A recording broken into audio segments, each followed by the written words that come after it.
we could start off with, the assassination attempt, which was an incredible thing. And I have to say that your actions after that assassination attempt were inspiring. You, instead of shying away from things, instead of ducking down, you were pumping your fist in the air and saying, "Fight, fight, fight." And I think that's, the president of the United States represents America, and I think that is America. That is strength under fire, and so that's a big part of the reason why I was excited to endorse you as the president of the United States for having another term here. Is that was just incredibly inspiring. But what was it like for you? Not pleasant. I have to be honest. I said there was blood. I had more blood. I didn't know I had that much blood. The doctors later told me that the ear is a place that is a very bloody place if you're going to get hit. But in this case, it was probably the best alternative you could even think about, because it went at the right angle, and it was a hard hit. It was very, I guess you would say, surreal, but it wasn't surreal. I was telling somebody, you have instances like this, or like a lot less than this, where you feel it's a surreal situation, and I never felt that way. I knew immediately that it was a bullet. I knew immediately that it was at the ear. Yeah. And because it hit very hard, but hit the ear.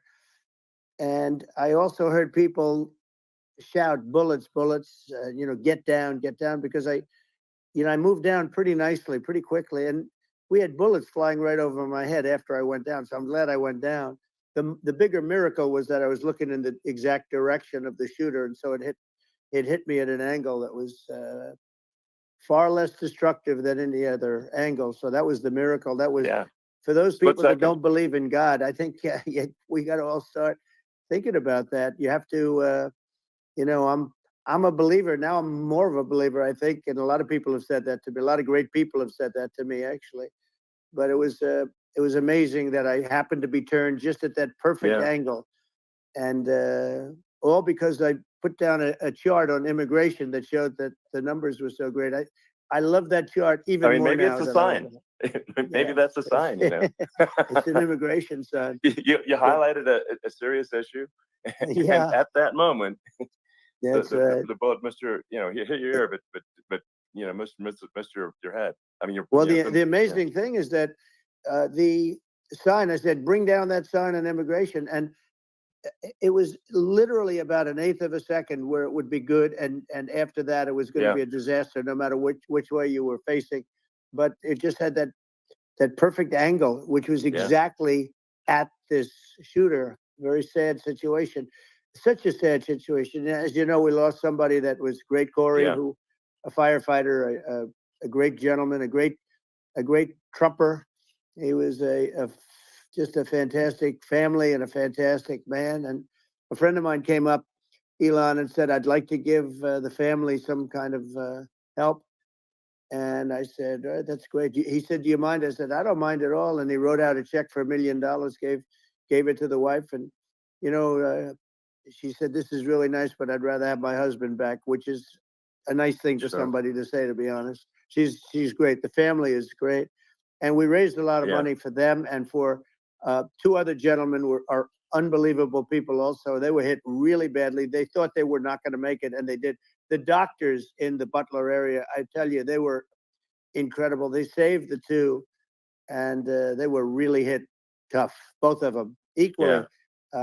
And we thought, my first question was, because I heard bullets flying over me, and I said, "How many people were killed?" Because we had a massive crowd there, a tremendous, thousands and thousands of people, and there was no land. It was all people. So I said, "How many people have been killed?" Because I knew there were other shots being fired. And they said, "We don't know yet, but some people have been badly hurt." And I have to give the Secret Service sniper, they call him, or sharpshooter, but sniper, because he didn't know there was a problem. He's an extraordinary shot. obviously, and he didn't know there was a problem. And he was Yeah. able to pick it all out within 5 seconds.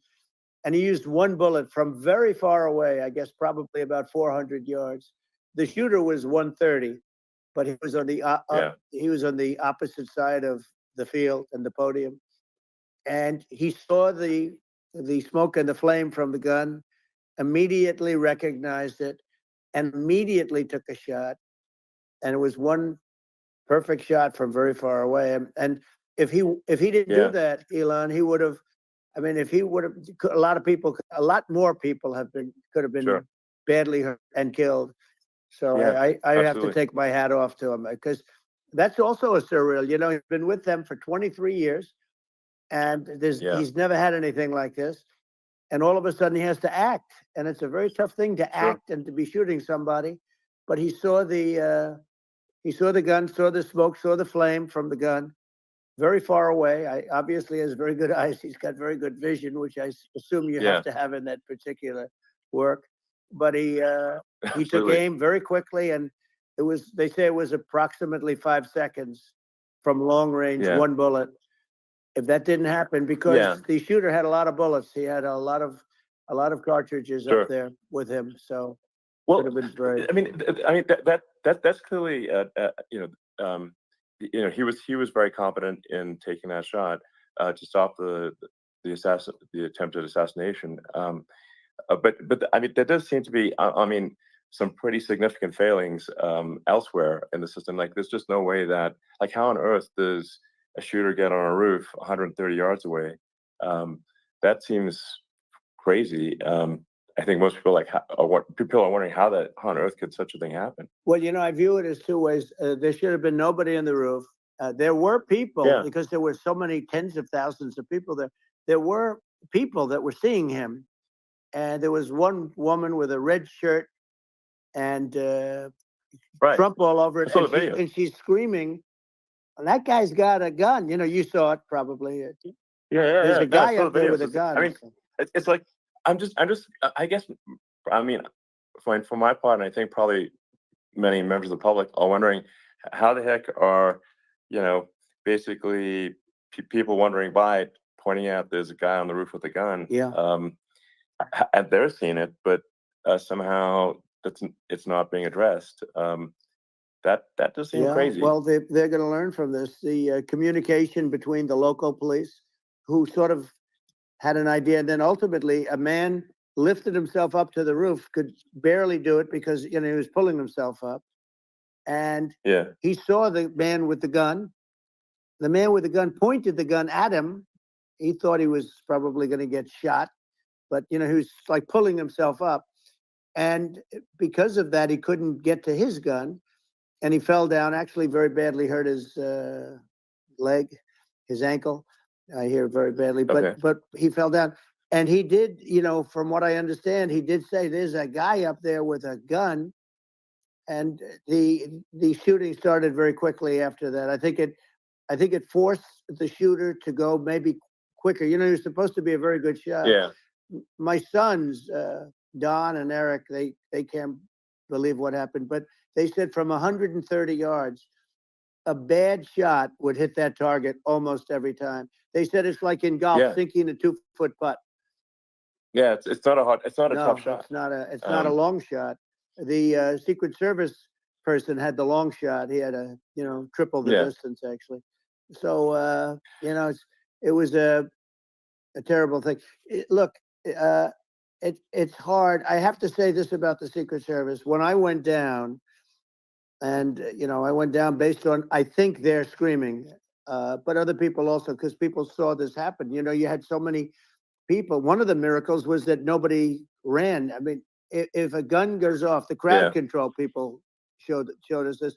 When guns go off, and it does happen in stadiums, at a soccer match or some kind of a match, everybody flees. They call it a stampede, like cattle. But everybody, and a lot of Yeah. people get killed with those stampedes. We had Sure. more people than you'd have at some of these matches or these games, and nobody left. You had a small group behind us in the grandstand, and that was full. And you look at it as it was taking place, and normally they'd be running. They didn't leave. They saw that I was hurt. They saw a lot of blood. and they saw that I went down, and it's almost like they wanted to be with me. Well, out front, you had thousands, tens of thousands of people. As far as the eye could see, you had people in Butler, as far as the eye could see, and and a lot of press too. There were, many cameras on watching this. It's what makes it so different, because normally things happen that aren't good, but you never have a picture of it. Here we have all these cameras shooting it. So, sort of amazing. But one of the interesting things was that you didn't have anybody flee. You didn't have anybody stampede. Sure. Nobody. And there were some people behind me. They stood up and they're looking like, I mean, I'll tell you, you want to have them in a foxhole with you. I want to meet some of those people, because it's so different from what you heard. But so I was down. But the Secret Service guys, there were bullets flying right over my head. You could hear them go whizzing, and these guys came jumping on top of me, and a young lady, Kate, would jump. They moved so fast, and let me tell you, that took tremendous courage. Now, there was a lack of coordination. There was, obviously everybody understands that that building should have been covered, and I mean, that was the big thing. Like, I mean, looking at the aerial views, that building would be like the #1 spot for a sniper. I mean, it's like if you were to pick, like, what is the favorite, so if the goal is to assassinate, what's your favorite spot? That building. The roof of that building would be #1. That would have been the spot. It's like you can ask for a better location. It's like no, that would have been the spot. You know what people think is when the local policeman, who, by the way, he really he did what he was supposed to do. He couldn't hold on any longer, and then when he got his head just peeking above, this guy standing there with a gun at his head, and when he fell down, again, hurt his ankle very badly, but he was making the calls. But what happened is the firing took place very soon. So what they think is that this guy ran to his site, which he had all planned out with the gun. He ran to the site and he started shooting fast. And maybe that's why he sort of missed. I mean, he got me, but it could have been, could have been a much bigger problem. But he totally would have hit if you hadn't turned your head. So, like, there was it was a very near thing. It was a miracle. If I hadn't turned my head, I would not be talking to you right now. As much as I like you, exactly, I would not. I would not be talking. Maybe talking to me from another realm, perhaps. Yeah, that's right. We'd be talking from a different place. But it was a very terrible experience. The Butler Hospital, they did such a great job. The doctors were so good. Everybody was so good. There was a mistake. If somebody knew, because people were hearing that, there was just a bad feeling that somebody was around. You know that story now. It's been And if somebody could have said, because they've oftentimes said, like there'd be a lightning storm or something. Because I've done, I think, over 300. I think I did a lot more than that, but we did a lot. And oftentimes they'll say, "Sir, could you wait 10 minutes, please? Sir, could you wait 20 minutes? There's a storm overhead or lightning or something," right? And that happens often. And this would have been a perfect time for that to have happened, but it didn't. It didn't get coordinated. That was the problem. Well, it was I think your actions in the heat of a fire, and like what I find admirable there was that you can't fake bravery under such circumstances. The courage is instinctual, or it is not. It's not a rehearsed action. And so I just want to say that I think a lot of people admire your courage under fire there. And so thank you very much. I appreciate it. I didn't think of it. I just wanted to get up, and I wanted to stand up. I wanted to let people know. I felt I was good when they were on top of me, covering me, actually, very much covering me, and very bravely. But I wanted to get up. I said, I want to get up, and they wanted, they have everything there. They wanted stretcher. I didn't like the stretcher, and I knew I was hit in the ear, but I knew I wasn't hit anywhere else. They felt I was hit someplace else because it was such a lot of blood, and they were sure that I was hit someplace else. And they were saying, "Sir, you were hit more than the ear." I said, "Nope, I was hit in the ear. I want to get up.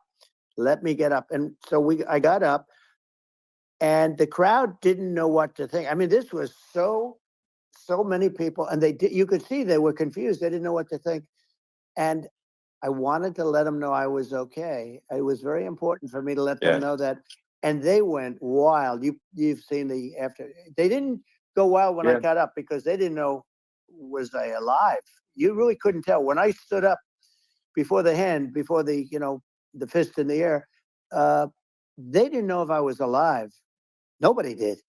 And when I put the fist up, they were just relieved and happy and thrilled, and the place went crazy. It was pretty amazing. Yeah. It was a Well, terrible thing, but it was really nice. incredibly moving. Yeah. Well, and I mean, speaking of the sort of slide that got you to turn that saved your life, really, was the illegal immigration slide. Maybe this, maybe this is worth talking about that. It was that slide saved you're your right. life. No, the illegal immigration saved my life. You're right, but it was, and I had to be at that exact angle. I mean, that's a great one. saved by illegal immigration. You know, the incredible thing, though, when you talk about the odds, you had to be exactly at that angle. But the incredible thing is that the chart, I used it less than 20% of the time. It was just a moment. Yeah. It's always on my left, never my right, and it's always at the end of the speech. So here we have it. It's on the right, not the left. It's at the beginning, not the end. And even the people that put it up, they were unprepared, and they did a great job. They got it up immediately, fortunately. But I looked to the right, and the bullet came whizzing by, hitting my ear. So it was amazing. But when you think of the odds of that, and you know that normally you wouldn't use it. Normally I wouldn't have the thing, and then it would have been a very different story. It's very much, I say, an act of God. It's a miracle that it happened, and I'm honored by it. I'm honored by it. Well, what were you about to say about illegal immigration before you were rudely interrupted? Well, I was going to say how good the numbers were. By the way, we're going back to Butler, and we're going to go back in October. We're all set up, and the people are fantastic in Butler. It's a great area. Great. These are incredible people. Like the three that, in the case of Corey, killed, and the other two, the families I got to know them a little bit, and the families are great. But we're going back to Butler, and I think I'll probably start by saying, as I was saying, prior to being so horribly interrupted. But so rudely interrupted by an assassination attempt. But the chart. Some people have no manners. Elon, the chart was just a chart that, in my last week, we had the best illegal immigration numbers, meaning stopping. Week we had the best illegal immigration numbers, meaning stopping. It was at the lowest. You've seen the chart. It's become quite a famous chart. But that was the lowest point ever recorded. It was a really, I mean, I was very proud of those numbers. And then you see what happened with these people, Kamala and Joe. You see what happened. They just let it go. I had remain in Mexico policies. I had all these different policies that was so good. Guys like Tom Holman and Brandon Judd from Border Patrol. These are all people that they've been on television. They said it's the best numbers we've ever had. We had so many different checks, catch and release in Mexico, not the United. We had catch and release in the United States. We had it in Mexico. We had so many things. We had things where many people come in there, they have contagious diseases. We had everything passed. If you have a contagious disease, I'm sorry, but we cannot allow you into the country. So we were setting literally records, and all I was doing is showing that, and I use it sometimes. And in this case, I'm glad I used it. I can tell you that. But they were fantastic numbers. But I'm going to sleep with that chart always. I'll be sleeping with that chart. That chart was very important for a lot of reasons. Well, I mean, would it be accurate to say that you're supportive of legal immigration, but we obviously need to shut down illegal immigration, and especially unvetted illegal immigration, because that's not the same as saying that everyone who's an illegal immigrant is bad. In fact, I think most people who are illegal immigrants are actually good, but you can't tell the difference unless there's a solid vetting of who comes across the border. Does that does that actually 100%. represent your position? I say it Okay. very simply. They have to come in legally. They have to be checked. Yeah. Because look, Kamala was the border czar. Now she's denying it. Everything that I do, she's Yeah. saying she was strong on the border. We're going to be strong. Well, she doesn't have to say it. She could close it up right now. They could do things right now. It's horrible. No tax on tips, and all of a sudden she's making a speech and there will be no tax on tips. I said that months ago. And by the way, they had just the opposite. You know, they had not only tax on tips, but they hired 88,000 IRS agents, and many of them were assigned to go get waitresses and caddies and all of this on tips. They have a policy. They had a policy that they were really going to go after you and were really harassing people horribly. And then all of a sudden, for politics, she says, you know, she comes out with what I said, which I think is terrible. And I think it's also hitting them very hard. These people are fake. Now they're also saying they did a good job on the border. We had the worst numbers in the history of the world, not of our country. There's never been a country in history that has had a catastrophe like this. We've had, I believe, and I think you believe this too, you know, you hear 12 million, 13. I believe it's over 20 million people came into our country, many coming from jails, from prisons, from mental institutions, or a bigger version of that is insane asylums, and many are terrorists. And I'll tell you what, they're coming not just from South America, they're coming from Africa, they're coming from stupidly and horribly bombing Israel October 7th. They're coming from all over the world. And you know, you look at, it's so sad, October 7th, because it should have never happened. Yeah. It's so sad when you look at Ukraine. It should have never happened. We have a defective government. These are defective people, and they're not people that should be running it. But where you see it the best is the border, because you have millions of people coming in a month, and then she gets up and she tries to pretend like she's going to do something. She had 3.5 years. And by the way, they have another 5 months that they can do something, but they won't do anything. It's all talk. She's incompetent and he's incompetent. And frankly, I think that she's more incompetent than he is. And that's saying something, because he's not too good. Yeah. No, I think it is essential to have a secure border. I mean, you're really not a country unless you have a secure border.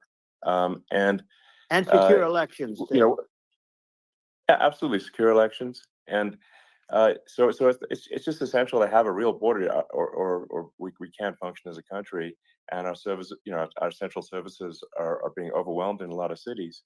But as we were talking about earlier, I think having a legal immigration process that is smooth and efficient and done well, and I, you know, speaking as someone who is a legal immigrant, I think that I mean, like, one way to think of it is, who do you want on your team?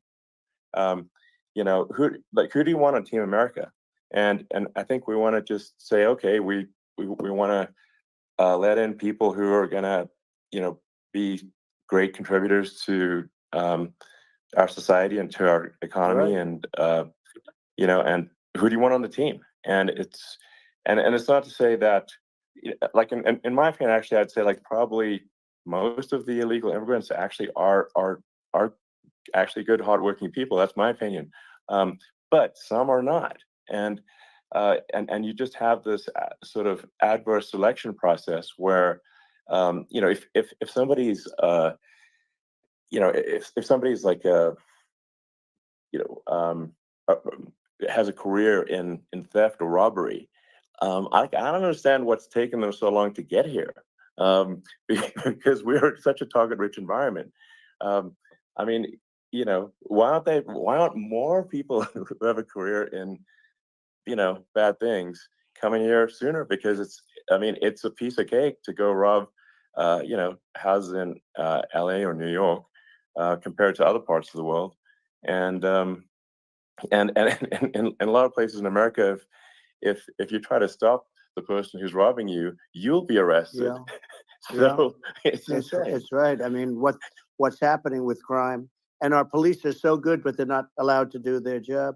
But I have to tell you, Elon, I hate to say, because it's such a downer to say it. I hate to say it. I hate it. But you have a lot of people that just shouldn't be. I think it's a much bigger number than you think. They're allowing, again, allowing people from their jails. And if you were running one of these countries where they're coming from, you would have had all of them. As an example, Venezuela, their crime is down 72%.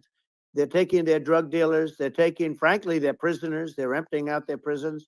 They're taking their criminals, their murderers, their rapists, and they're delivering them into. But that's what Castro did. Yeah, well, he did on a much smaller scale. Yeah. It was a much smaller scale. But this is a massive scale because this is being done worldwide. But here's what's happening: crime all over the world is down. And wait till you see the numbers that we have. This is migrant crime. This is crime that's going to be. Yeah. And I saw it today in New York where somebody was knifed, where they raped the girlfriend of a man that stood there watching in New York in one of the shelters, and started pulling out the knives, and bad things happened today. But this is happening every day. These are rough people. These are people that are in jail for murder and all sorts of things. And they're releasing them into our country. And they're telling them, if you come back, we're going to kill you. We're going to give you the death penalty or kill you. So they don't want to come back. But these are rough people. Yeah. These are criminals that make our criminals look like nice people. And it's horrible what they're doing. And she's in charge of it because, now she's trying to say she had nothing to do with it. And she's such a liar because she was called the border czar the first day, and it was on the headlines of every newspaper. She's the border czar, and she never even went there. She went to one location which had nothing to do with where the problem is. She went in and out, I guess, because she was getting a lot of pressure, but had nothing to do with the problem is. But she was the border czar, and people can't allow them to get away with their disinformation campaign. Now she's trying to say that she wasn't really involved, and the whole thing is horrible. She was totally in charge. She could have shut the border down without him. He didn't know what he was doing anyway, so he wouldn't have even known what happened. You could shut the border down. He wouldn't even know the difference. But the fact is that she was border czar. But if you don't have to call her that, the fact is you could just call her. She was in charge of the border, and the border was the worst ever. It's simply not working. No, it's horrible. Whether it's a question of intention or competence, either way, we don't have a secure border, and we have people streaming over like it looks like a World War Z zombie apocalypse at times. And sometimes you got to sort of wonder, like, is it real or not? So because you see things, and you're like, is it real? So I went to the border at Eagle Pass, and I saw for myself in Texas, and I was like, okay, it's real. I'm like seeing this in real time. I actually posted the video like just live. I just flew there one day and just to see, hey, is this made up or real? And I'm just seeing people stream across the border, and I have to say, at least the people that I saw did not look friendly. These are people can look at my video and say, hey, these people look friendly. I don't look super friendly. So these are people that Elon would not be the same man if he had to walk across the street and look these people in the eye. These are rough people. These are really rough people coming across. And I know rough people. And these are people that we don't want in our country. And, the caravans are coming in, and they're putting, and who's doing this are the heads of the countries. And you would be doing it, and so would I. And everyone would say, oh, what a terrible thing to say. The fact is, it's brilliant for them because they're taking all of their bad people, really bad people. And I hate to say this, the reason the numbers are much bigger than you would think is they're also taking their non-productive people. Now, these aren't people that will kill you. We have enough of them. But these are people that are non-productive. They are just not productive. I mean, for whatever reason, they're not workers, or they don't want to work, or whatever. And these countries are getting rid of non-productive people in the caravans in many cases. And they're also getting rid of their murderers and their drug dealers and the people that are really brutal people. And they're coming into our country at levels that have never been seen before. And I saw an ad just before I got on the air. I'm walking over here, and I saw an ad by Kamala saying how she is going to provide border security. Where has she been for 3.5 years? For 3.5 years, we have 20 million people for it. It's a terrible thing. I think this, frankly, I think this is a fundamental existential issue for the United States. And if we have another 4 more years of open borders, and it's going to be even worse with another 4 more years, it's going to be even worse than it's been for the past 3.5 years. I'm not sure we've got a country. You don't have a country left. Elon, if they get in, you will have 50 to 60 million people from all over the world, not South America only. You know, we think of South America, we think of Honduras and El Salvador, Guatemala, and Mexico, you know, the four. But it's not that. It's everywhere. They're coming in from everywhere. And I had to stay in Mexico. Yeah, I think this is a super important point. Like people, it's like basically when I went down there, I was like, well, where are people from? It's like almost no one was from Mexico. No, Mexico less. It's just the border. It's just the border with Mexico. But the people coming in, it's Earth, the rest of Earth, and America is only about 4 or 5% of the population of Earth. It would only take a few percent of the rest of Earth to overwhelm everything. We're already overwhelmed, Elon. We're overwhelmed. You had to see the news tonight about New York, and I love that place. And what they're doing to it is horrible. What they're doing to it, and all the courts do is they try and focus on Trump. Okay, then let's focus on Trump, who did nothing wrong. I complain about a rigged election. Elon, what's happened is unbelievable. You have from Africa. From the Congo, they're coming from the Congo, and 22 people came in from the Congo recently, and they're murderers, and they dropped them. They drop them. They take them out of jails, which is very expensive, to maintain the jails. Although they don't do too much maintaining, I can tell you. But they take them out of jails, prisons. They take them out, and they bring them to the United States. They deposit them in the United States and say, "Don't ever come back, or you're going to be executed." And they don't want to come back.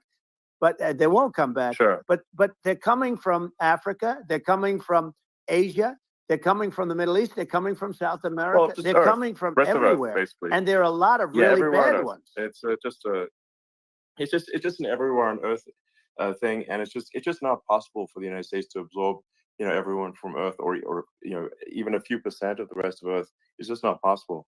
So, well, Elon, we're going to have to finish this up. We're going to have the largest deportation in history of this country, and we have no choice. Otherwise, we're going to have a country. What they've done to our country.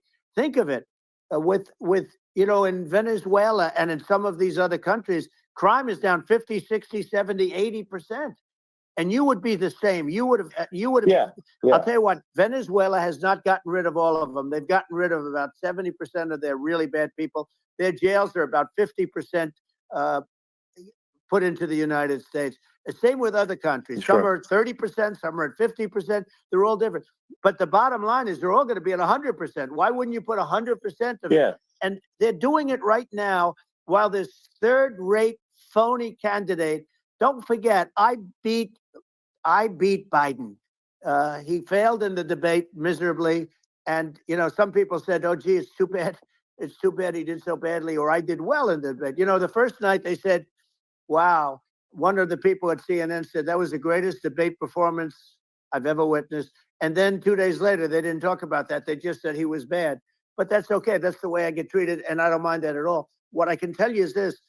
We cannot have a Democrat. We cannot have her. She's incompetent. She's as bad as Biden in a different... Look, she hasn't done an interview since this whole scam started. And say what you want. This was a coup.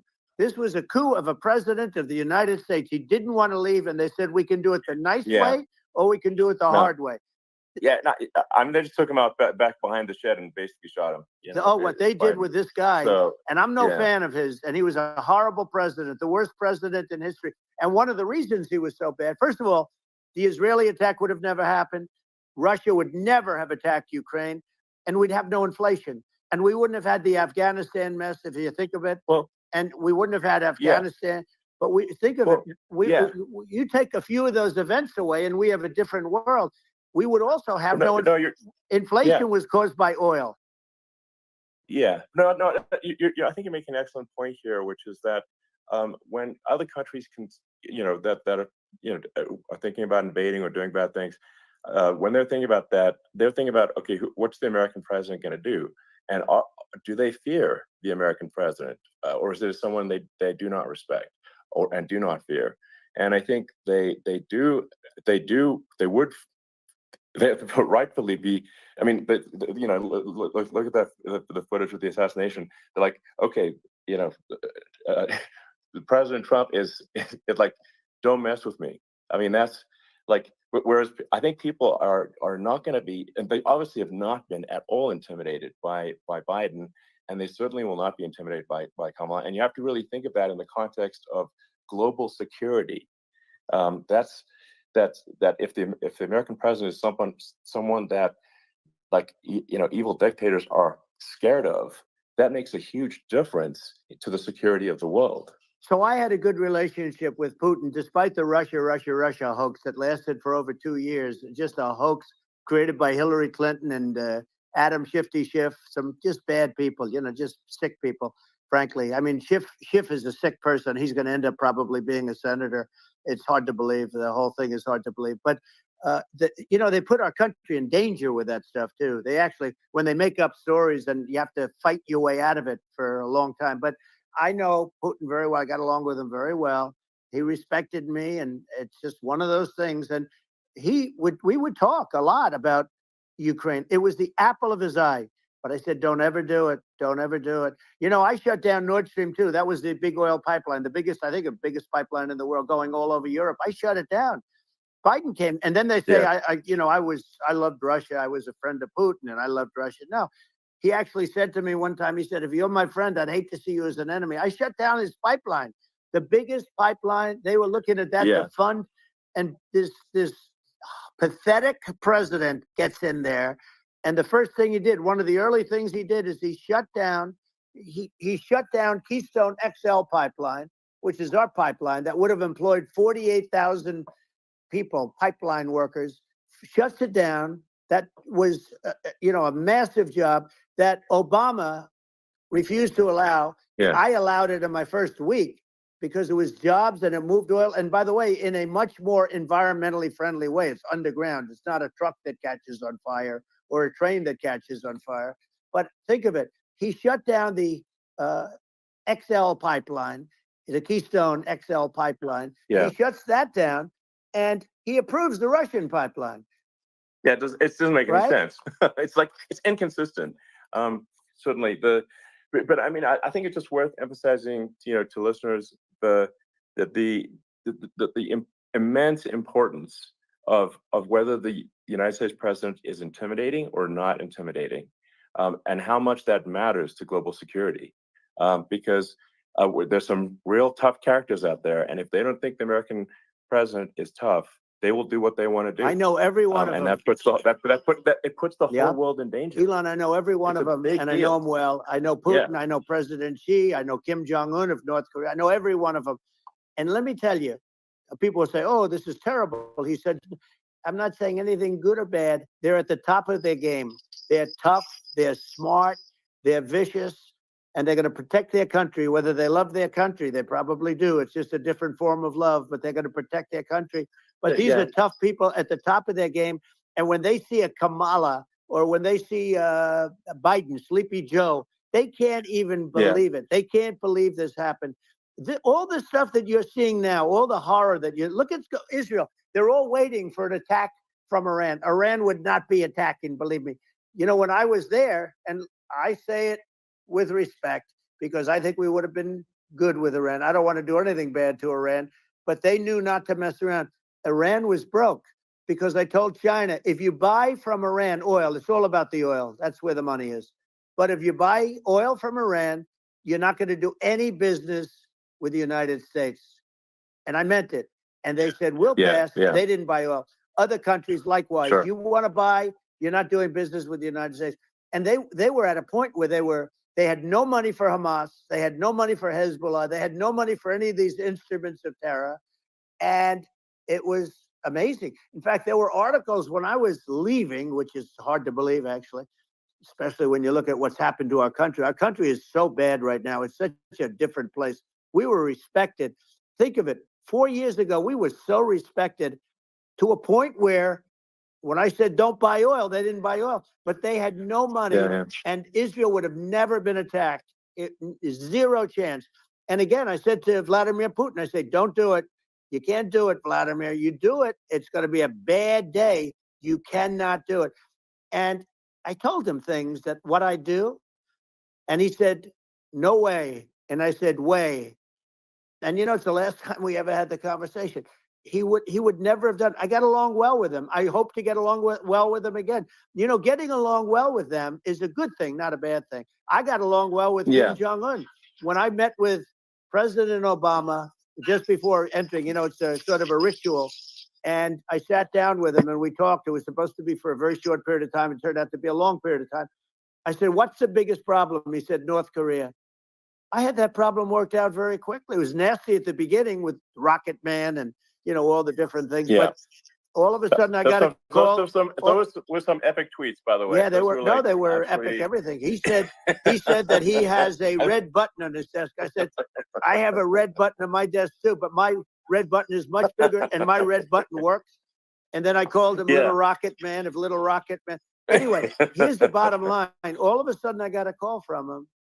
And they said they want to meet. They want to meet me. And we met, as you remember, we met in Singapore. We met also in Vietnam. And I got along with them great. We were in no danger.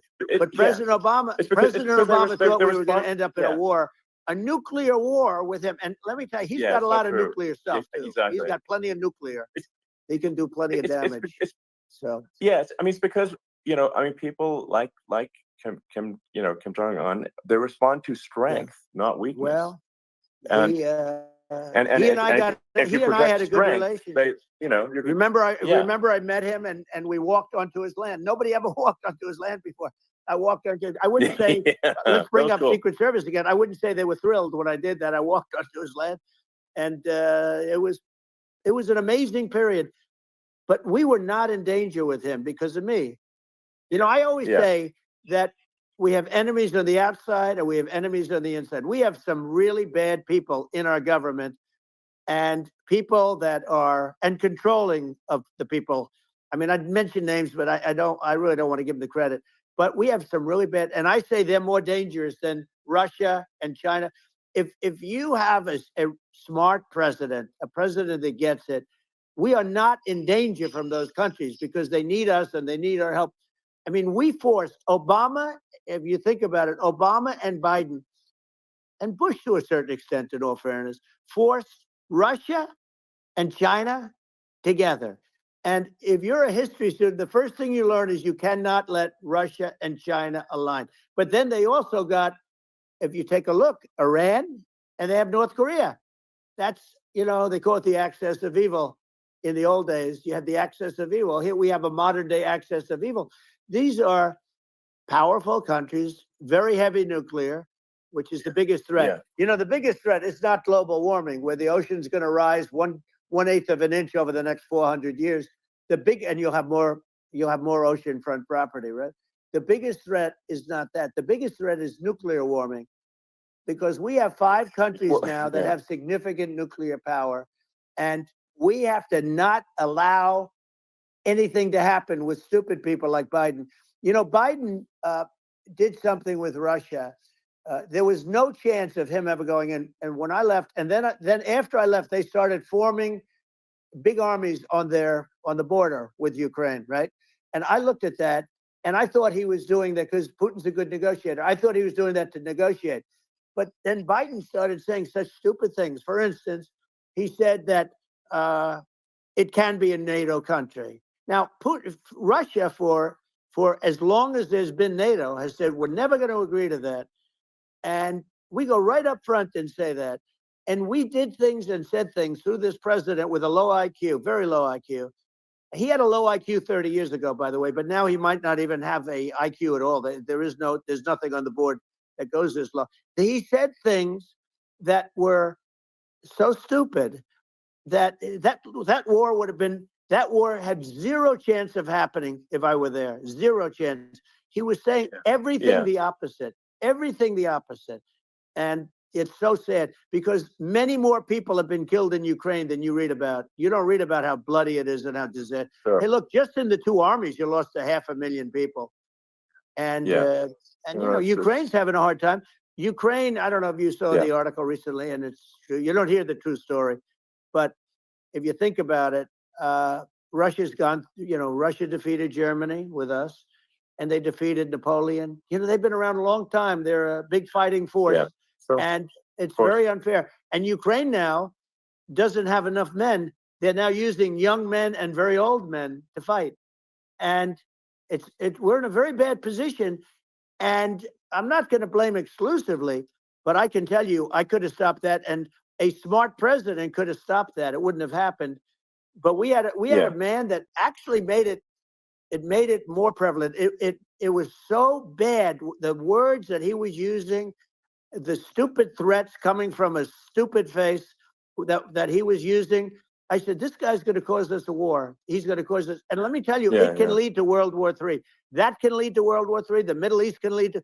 We have numerous places that could end up in a World War III right now for no reason whatsoever. No, I think you're right.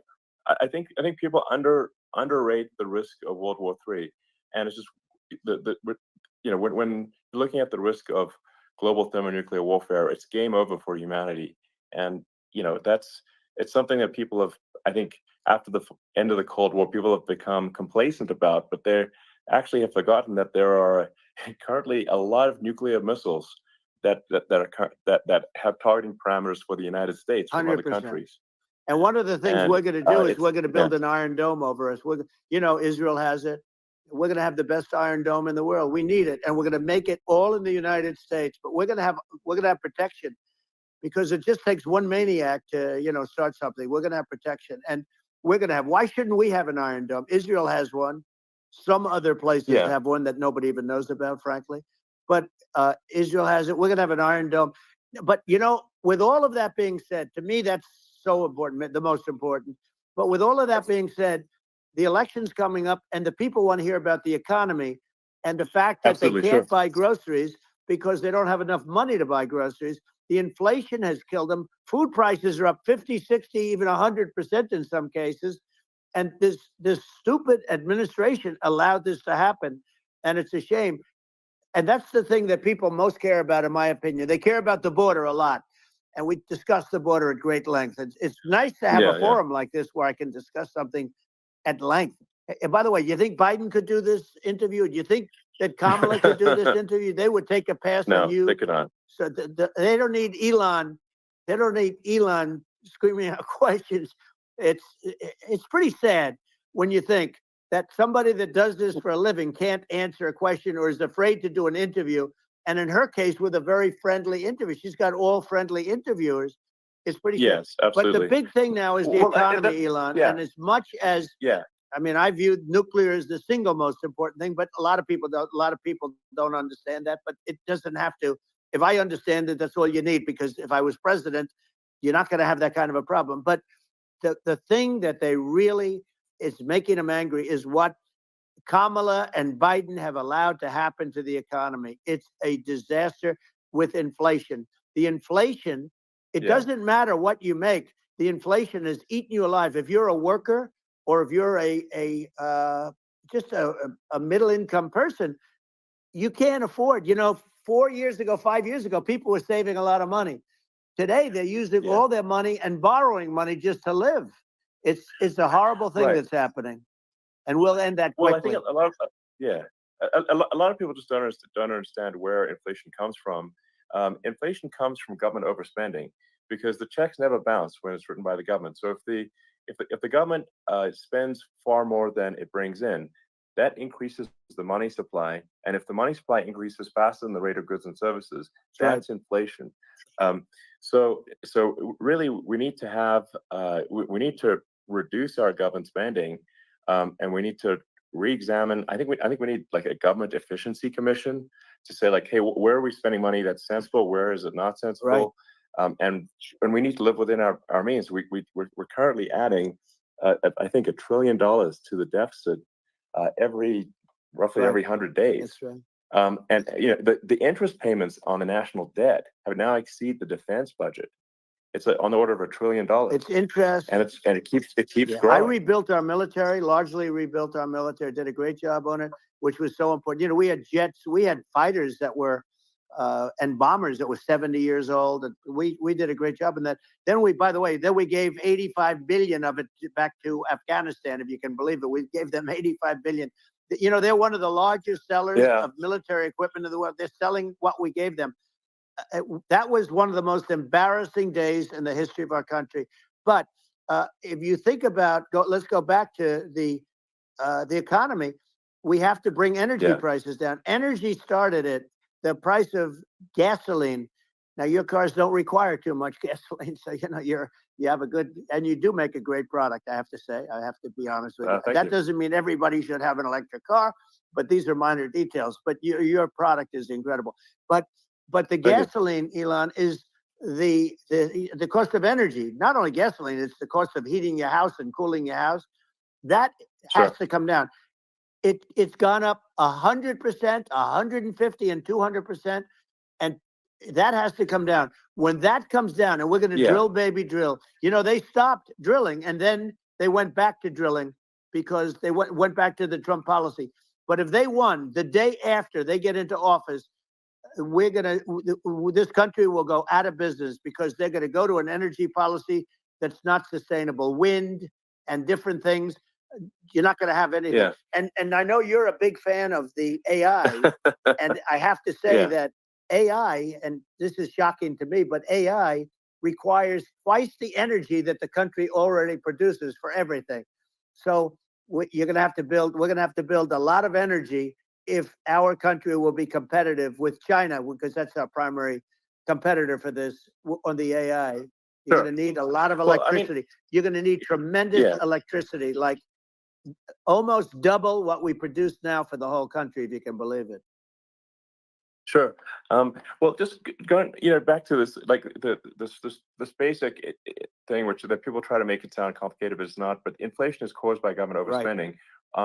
Would you agree that we need to take a look at government spending and have perhaps a government efficiency commission that just tries to make the spending sensible, and so the country lives within its means, just like a person. The waste is incredible, and nobody negotiates prices. You used to have a lot of people making jets, and you end up with two companies, and they'll probably try and merge at some point. I mean, I went through it, like Air Force, just a thing like Air Force One. One of the first documents they asked me to sign, a general said, "Sir, would you please sign this document?" And what is it? Air Force One. That's with Boeing, which is basically two planes, two 747s. And the price was $5.7 billion for two planes. Now, now they're highly sophisticated. They're even nicer than your plane, okay? But much more sophisticated. They're very, I won't say what's on it, but they got a lot of stuff on it. Anyway, but it's 5.7. That's a crazy number. It's a crazy number. But I said, I'm not going to pay 5.7. I'm not going to do it. I said, who made the deal? Obama and his people. I said, well, then I know the deal's no good. I'm not going to do it. And over a course of about 4 weeks, by my saying I'm not going to do it, I got the price reduced by $1.6 billion for the exact same plane, other than we had a nicer paint job, if you want to know the truth. But for the exact same plane, I saved one. And I said to Boeing, man, you guys must make a lot of money if you can reduce the price by that. But now what I do hear is that they're going back to the Biden administration and wanting big cost overruns, because they see these dopey suckers in there, and they'll end up getting some of the money back. But I shaved it by $1.6 billion for the exact same plane. And you can now take that and multiply that out times thousands of other items. Multiply it by the numbers are astronomical. I agree with you. Well, I mean, I think it would be great to just have a government efficiency commission that takes a look at these things and just ensures that the taxpayer money, the taxpayers' hard-earned money, is spent in a good way. And I'd be happy to help out on such a commission. I'd love it if it were formed. Well, you're the greatest cutter.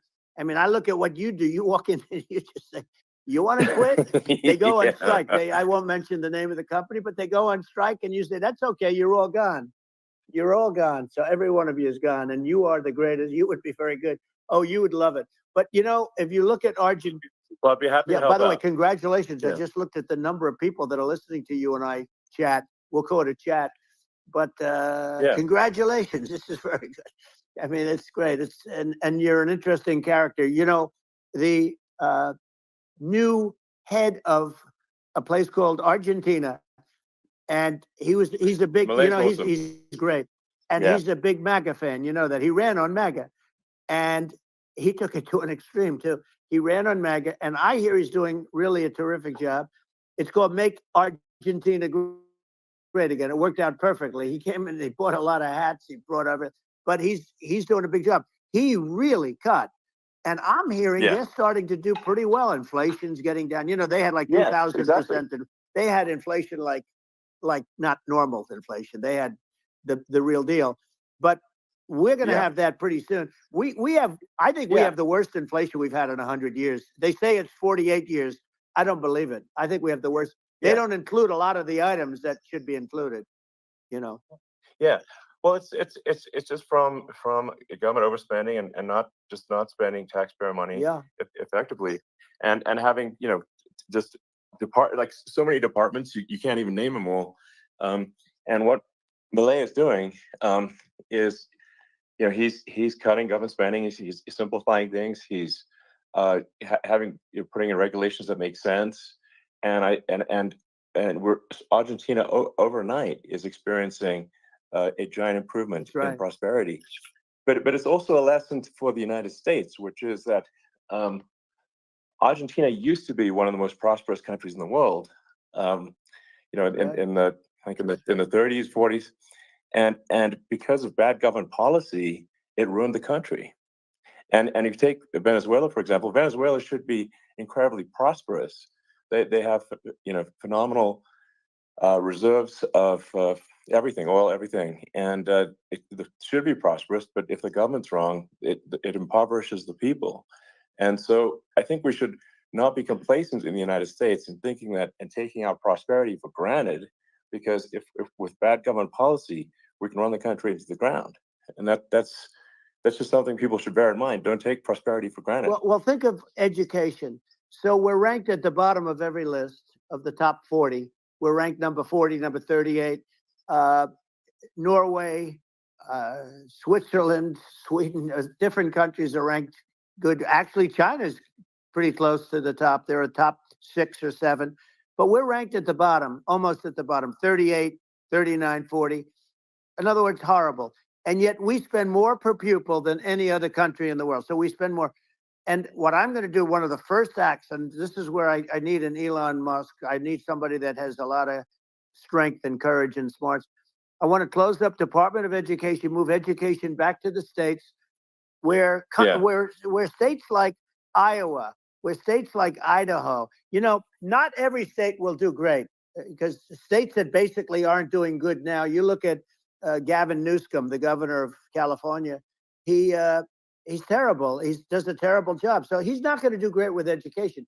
But of the 50, I would bet that 35 would do great, and 15 of them, or 20 of them, will be as good as Norway. You know, Norway is considered great. You can name them. I mean, they're so good. Some of these countries are so good.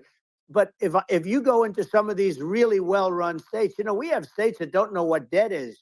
We have states that have low taxes, no debt, everybody working. You know, they're really well-run. Sure. And maybe they have certain advantages in terms of location, in terms of, you know, the land or the sun and the water and the whole thing. You know, there are a lot of advantages that some people have. But if you moved education back to the 50, you'll have some that won't do well, but they'll actually be forced to do better, because it'll be a pretty bad situation. But if you think about it, you'll have some of these states. I'll bet you'd have 30, 35 states. It'll be much better. And you know what it'll cost? Less than half what it is in Washington. And these people don't care about the students in these, you know, faraway states. And it would be, it'd be unbelievable. Yeah. I think you're making a good point in that if the states have to if each state has to compete against other states, then people will naturally move to states where it's better. Well, like California, you know, as we said, it's a badly run state. I could go through. I got so many friends that are in those states, even if they're Democrats. I hate to mention certain states, but Illinois is badly run with Pritzker. He's a real loser. But you know, some of these places are just badly run. But you know, it's almost going to force them to run better, and they won't do a good at initially. But you're not going to do worse than you're doing right now. And I would say that the cost, you would cut your cost by 50 or 60%.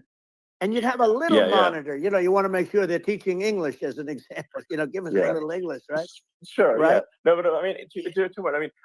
Some of these governors are doing so badly. I mean, they got so many people moving out of their state. They should get U-Haul Salesman of the Year award because they're driving so much U-Haul It's sales. actually It's just amazing. people moving out. Isn't it amazing to you as a businessman that they can even survive? Like Illinois, so many people are leaving, and you wonder, how do they survive? I mean, how do they survive? Uh, I saw where you left California and you moved to Texas. Texas does a great job.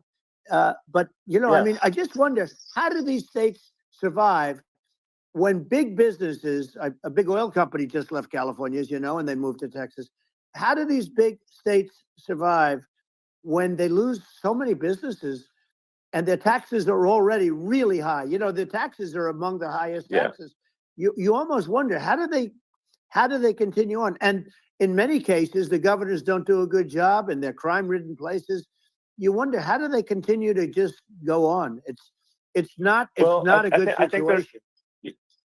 I think the only thing that's going to force some of these states to change is if they risk bankruptcy and they're not getting bailed out by the federal Right, government. right. Well, That's you're the going to only thing have that's going to that. get them to change. You remember the Yeah, area in California where they had that, where I guess somebody had sticky fingers and they stole a lot of money, and they went into a form of chapter, and it was very yeah, nasty yeah. for a period of time. But now it's probably the most popular place in all of California. So at some point, something like that may have to happen. But the problem is, you can't penalize people that loan money to the state when you have incompetent people like a Pritzker. Look, the family didn't want him in the family business, and then he ends up being governor of Illinois. So what is he going to be? Is he going to be a great governor? And you have people. I could name every one of them. I got to know every one of Yep. these, and some are very good, and some are just horrible. Well, I think that the larger point here, too, as you're saying, a lot of people are concerned about the economy. A lot of people are concerned about inflation, and inflation is effectively a tax on people that save money, Yeah. and for people that are working day to day, it's just a form of taxation. And if we can solve the government spending problem, we'll solve the inflation problem, which means people will have a better standard of living, and Yeah. that's a really big Well, the deal. people that got hurt worst are the people that did it the way they were taught to do it all through, their younger life and their young life and their whole life. The people that saved money and then they got no interest on their money and inflation destroyed them. And frankly, they were almost better off if they didn't do anything like that. I mean, those people have been absolutely decimated, and we're going to bring those people back and help those people. We've got to get the prices down. When I look at bacon costing 4 or 5 times more than it did a few years Sure. ago, when you look at some of the food products in grocery stores, people go, they can't believe it. They used to be able to buy a whole cart, and today, a lot of people just don't have the money. They go in and they can't buy anything. They look at Yeah, it's sticker I shock. think They call it yeah. sticker shock, right? I think it really just comes, like I said, I think it just comes down to really, I guess, two things, which is that if you solve government overspending, you solve inflation, which improves living Right. standards of the average person, and then if you deregulate, like have sensible regulations, so because a lot of the regulations are nonsensical and cause the cost to be extreme for no reason, but unless you've got effective deregulation, like Reagan did a great job on deregulation in the 80s, but it's been 40 years since we had That's right. anyone really.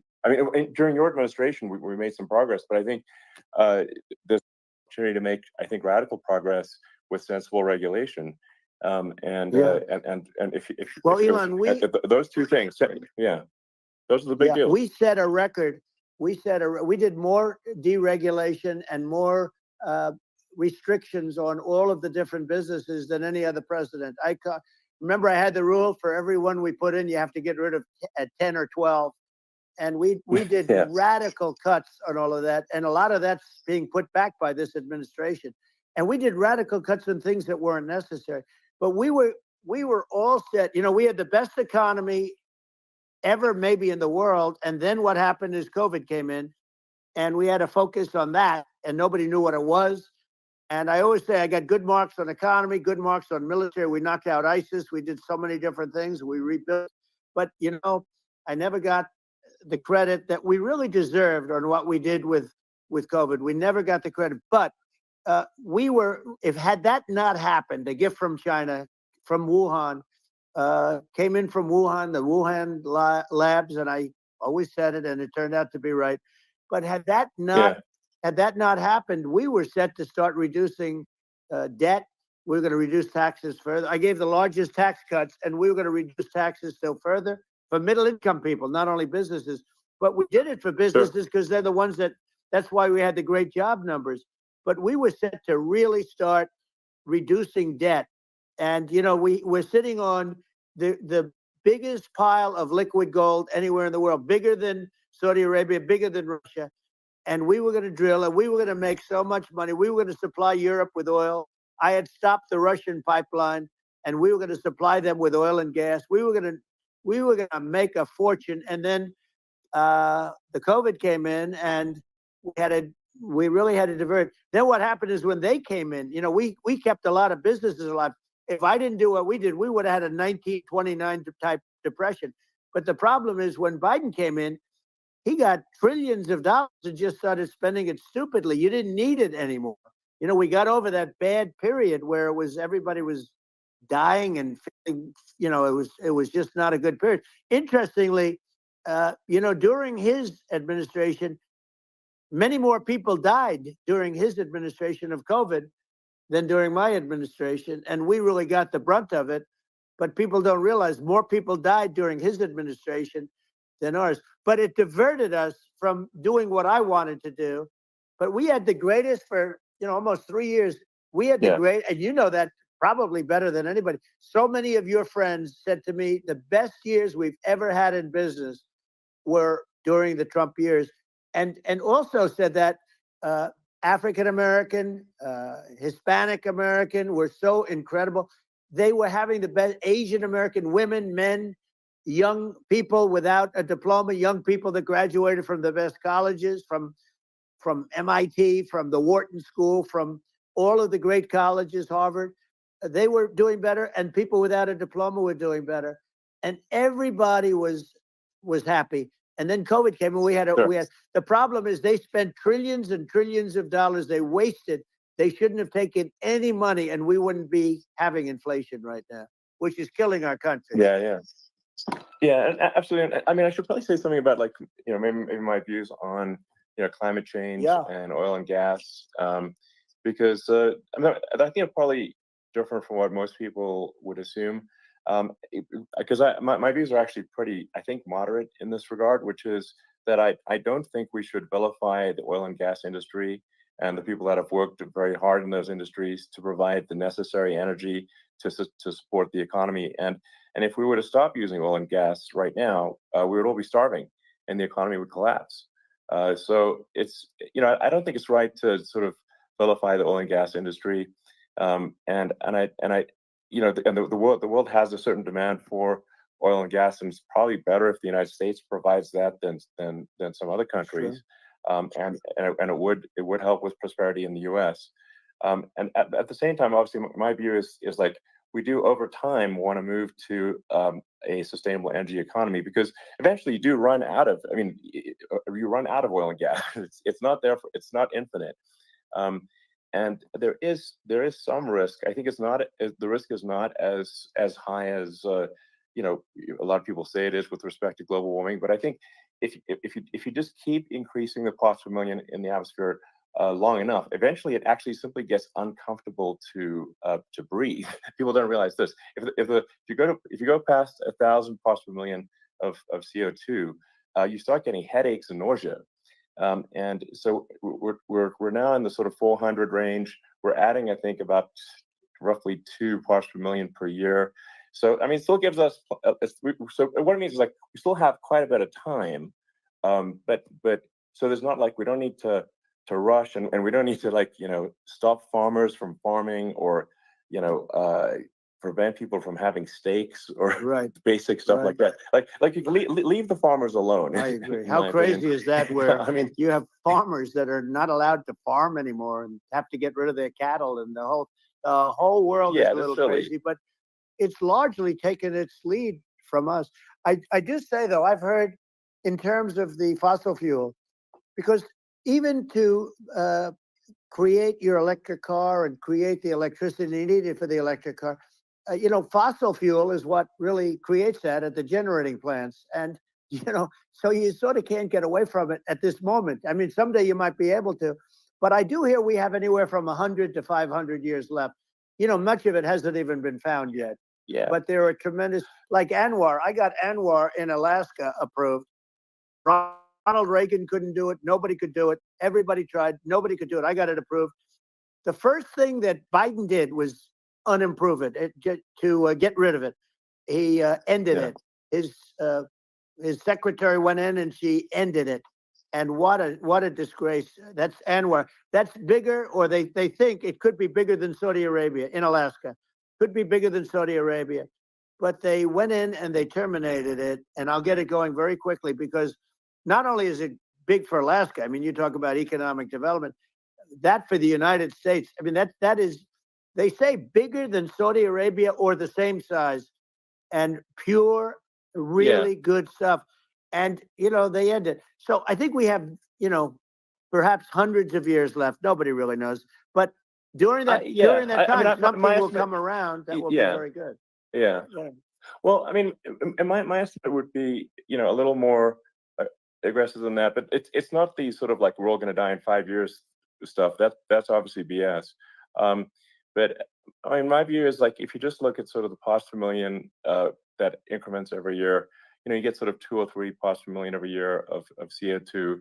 I mean, I think some of that it's problematic if it accelerates, if you start going from 2 or 3 to say 5, and then there may be some situations where you get just a step change increase in the CO2, and I think we don't want to get too close to 1,000 ppm, because like that's actually makes it uncomfortable to breathe. Like just existing in 1,000 ppm CO2 is uncomfortable. That's like that's considered like an industrial hazard, right? Just so it's that's actually start getting headaches and stuff. So it's even without global warming, it's not comfortable to live. So you don't want to get too close to that.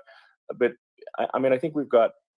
I think we want to just move over, and like, and if I don't know, 50 to 100 years from now, we're I don't know, mostly sustainable. I think that'll probably be okay. So it's not like the house is on fire immediately, but I think it is something we need to move towards. And on balance, it's probably better to move there faster than slower. But like I said, without vilifying the oil and gas industry, and without causing hardship in the short term, I think this can be done.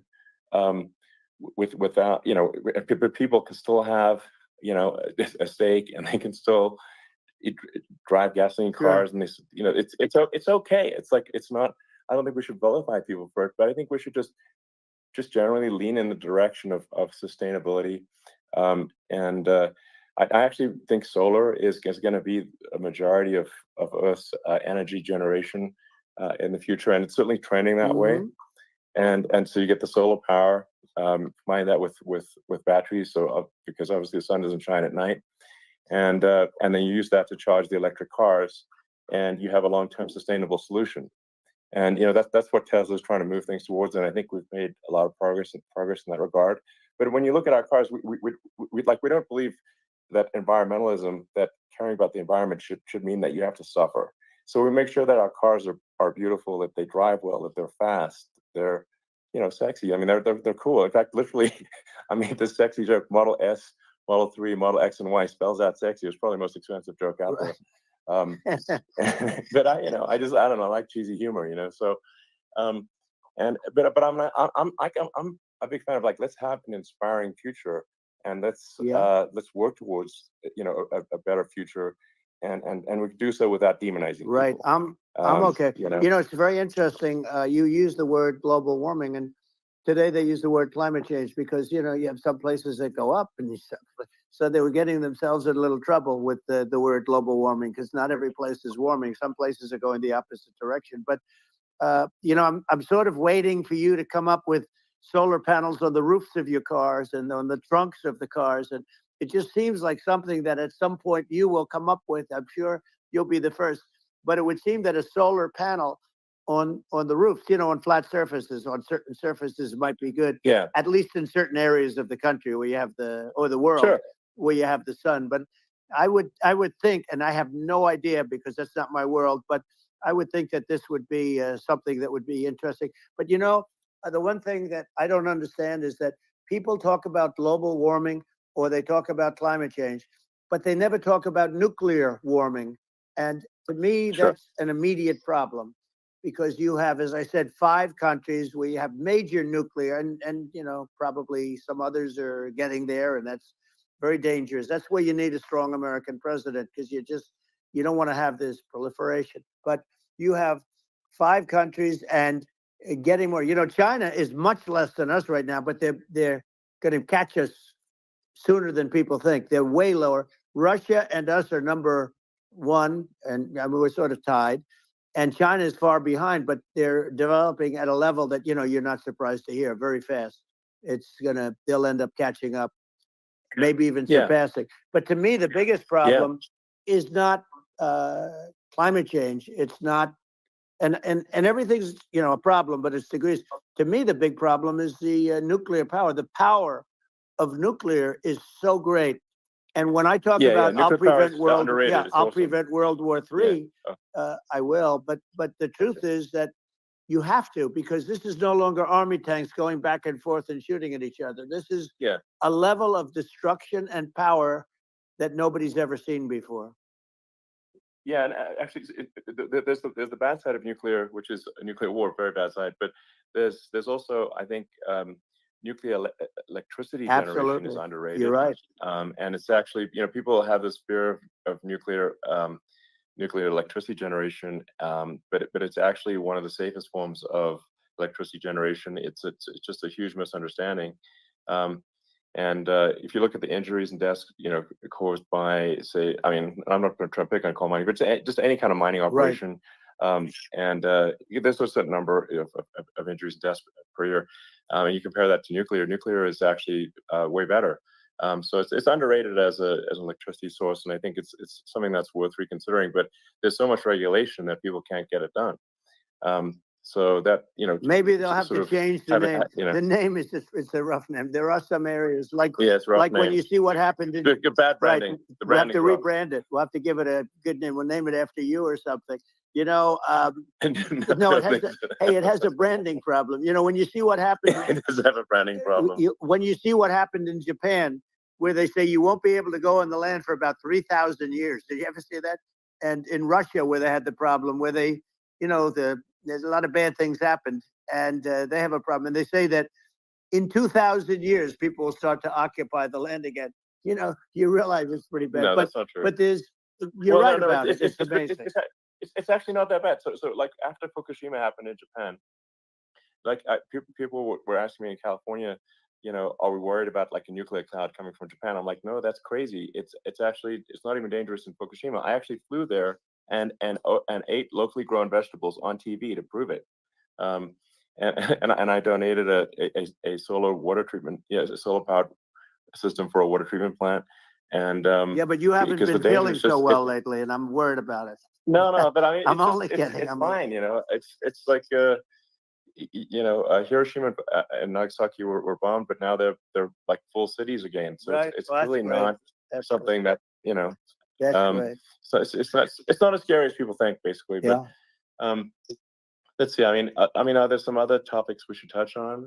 Like lawfare. I think we need to be concerned about what they've done to this country. Obviously. Yeah. Well, we just won the big case in Florida.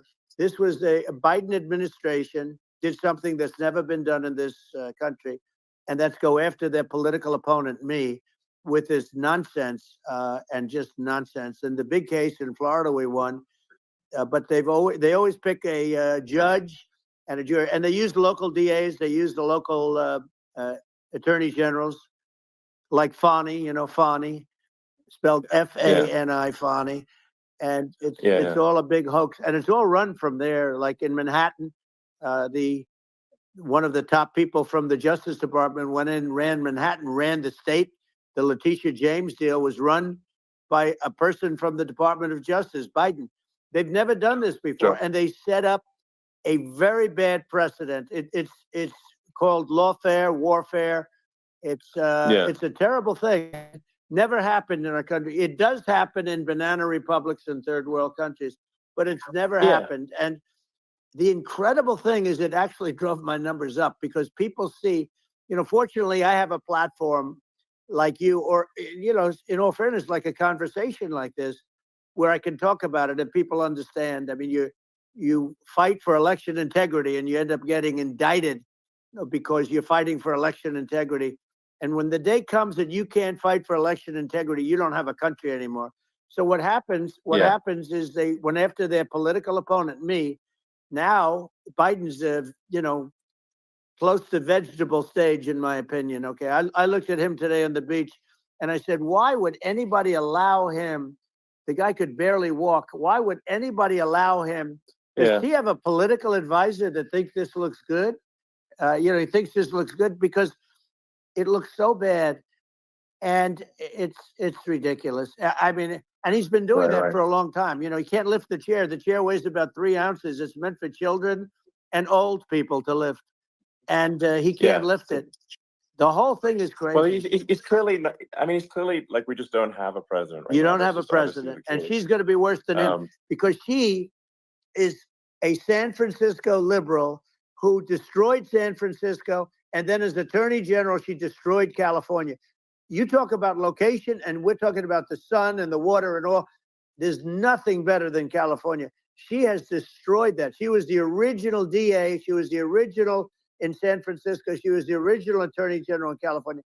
What she has done to California is, well, you know better than I do. You just left California for a lot of those reasons. And what she's done with crime, with cashless bail, where you kill somebody. I mean, we have states there you kill somebody and they let you out right away. I mean, you don't have to even put up, and then they never find the people unless they kill again, and then they let them out again. Our country is becoming a very dangerous place. And she is a radical left San Francisco liberal. And now she's trying to protect.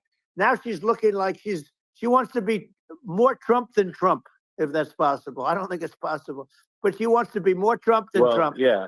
I want a wall. I think that's, she wants to release all the prisoners that are in detention. And some of these guys are really bad. Right. That just came out today. She doesn't want to build the wall, even though the walls work. Walls and wheels. In your business, everything you do is obsolete, almost, well, not the tunnels, but everything is obsolete. Even your rocket ships, they're like a month later, they're obsolete. You find a better way to. The only thing that's not obsolete is a wall and a wheel. And the wall, I built hundreds of miles of wall, and that's why we had such good numbers. I was going to add 200 miles. We bought it. We could have flipped it up in 3 weeks, and they sold it for 5 cents on the dollar. That meant, I said, wow, that means that they actually do want to have open borders. She wants to have open borders, and now she's going like she's tough on the border. It's such a lie. Yeah, this is simply not true. This is simply not true. And everybody knows it's not true. It's a disgrace that she can say it.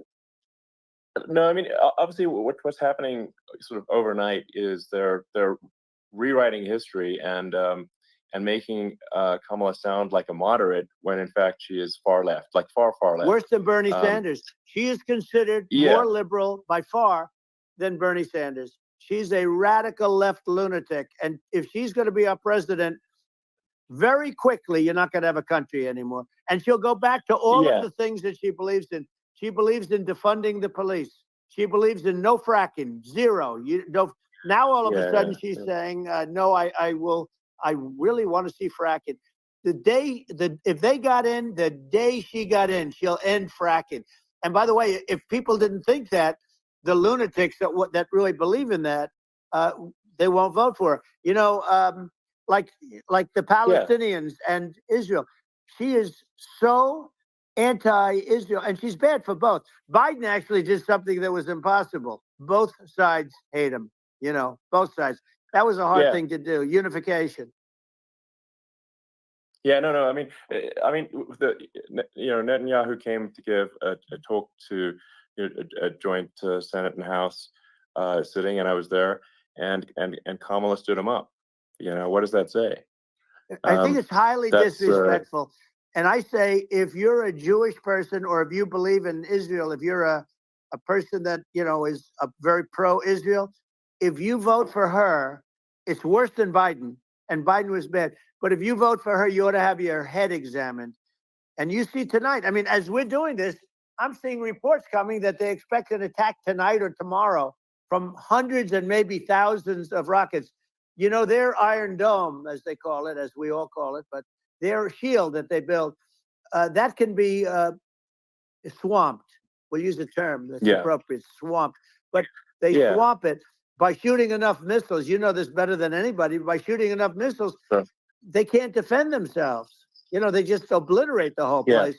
And that's what some people think they're looking to do. And we have no leadership. There's no respect for the United States of America with these people. And I'm telling you, she'll be worse than him, because she's a believer in being radical left, and he wasn't. I think you're right. I mean, you really, it's important for the public that may be listening to this to look at Kamala's track record, before the last month, and say, is that a track record you agree with? And I think if you're an independent moderate, you definitely would not agree with it, because it is her behavior has been far left, and we're seeing just an overnight propaganda attempt to rewrite history and make it sound like Kamala's moderate when she in fact is not moderate. Well, her running mate signed into legislation, tampons in boys' bathrooms. Okay, now that's all I have to hear. Tampons in boys' bathrooms, and that means she believes in that too. I mean, she picked this guy because he was the closest to her. A lot of people thought she'd pick sort of the opposite, but she picked an anti-Israel radical left person. But she is far worse, they say, than Bernie Sanders. If we have her as a president, if we have a Democrat at this moment as a president, I don't think our country can survive. I think it's a massive. I think we're in massive trouble, frankly, with the Kamala administration, and that's my honest opinion. And I think really it's essential that you win for the good of the country for this election, and I mean that's understating my opinion. Now, you may have seen this, but I got a letter from the EU Commission, saying, to not have disinformation on during this discussion that we're having, and there's a lot of attempts to do censorship and to force censorship even on Americans from other countries, and what do you think about that? Well, I know the European Union very well. They take great advantage of the United States in trade, as you know. We, through a different forum, NATO, we protect them.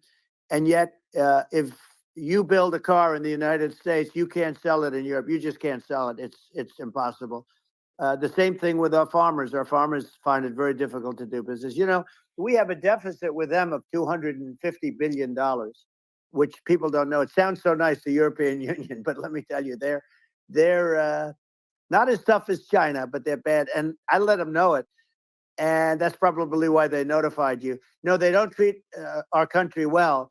We defend them, with Ukraine. So we're in for 250 billion, and they're in for about 71 billion, and they have the same size.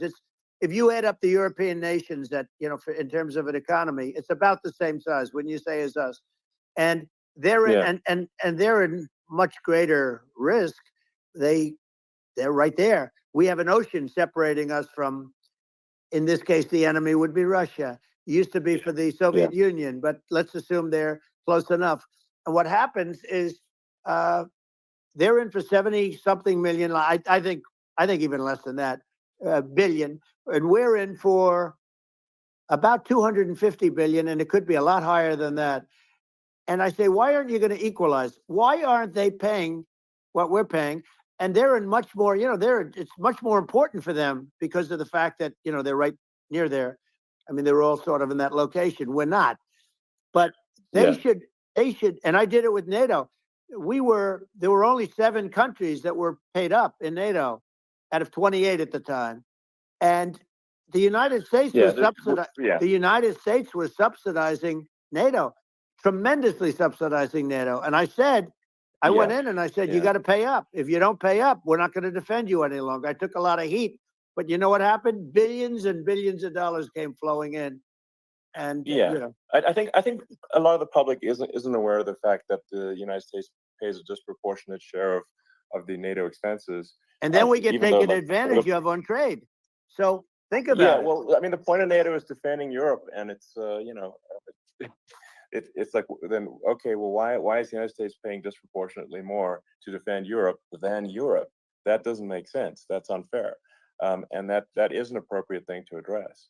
Well, you know, when you talk about So cost cutting and savings and everything else, I mean, honestly, look, there's nobody that feels worse about the Ukraine situation than I do, because I know it would have never happened. I know Zelensky. He was very honorable to me, because when they went with the Russia hoax and they said I had a phone call with him, he said it was a perfect phone call. It was a great phone call. He could have grandstanded and, you know, said, oh, he was very threatening. He said, no, it was a very nice phone call. I called him up to congratulate him on his win, and you end up getting impeached because these people are lunatics. yeah. You know, I was talking about the difference from the people within and the enemies on the outside. In many cases, the people from within are more dangerous for our country than the Russians and the Chinas. If you have a smart president, you're not going to have a problem with them. You're going to do things. Yeah. Now, they've taken advantage of us Absolutely. incredibly, but you're going to do things with the right person. Yeah, well, I think it's obvious that you're a believer and an advocate of free speech, because during your first term as president, you were attacked relentlessly every day, often very unfairly, with with false attacks, and you didn't try to shut down the media. You didn't try to inhibit their freedom of speech, and I think that says a lot. Well, the good thing is that you and I have, and some people, very few, we can get the word out. Although sometimes it's hard because they don't want to print it, you know, like we're having a great conversation right now. Kamala wouldn't have this conversation. She can't, because she's not smart.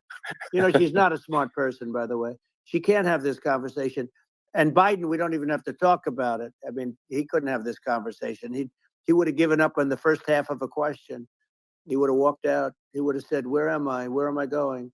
So anyway, but no, he wouldn't have this. That's true. Not a lot of people would have this conversation, but, you know, we cover a lot of territory.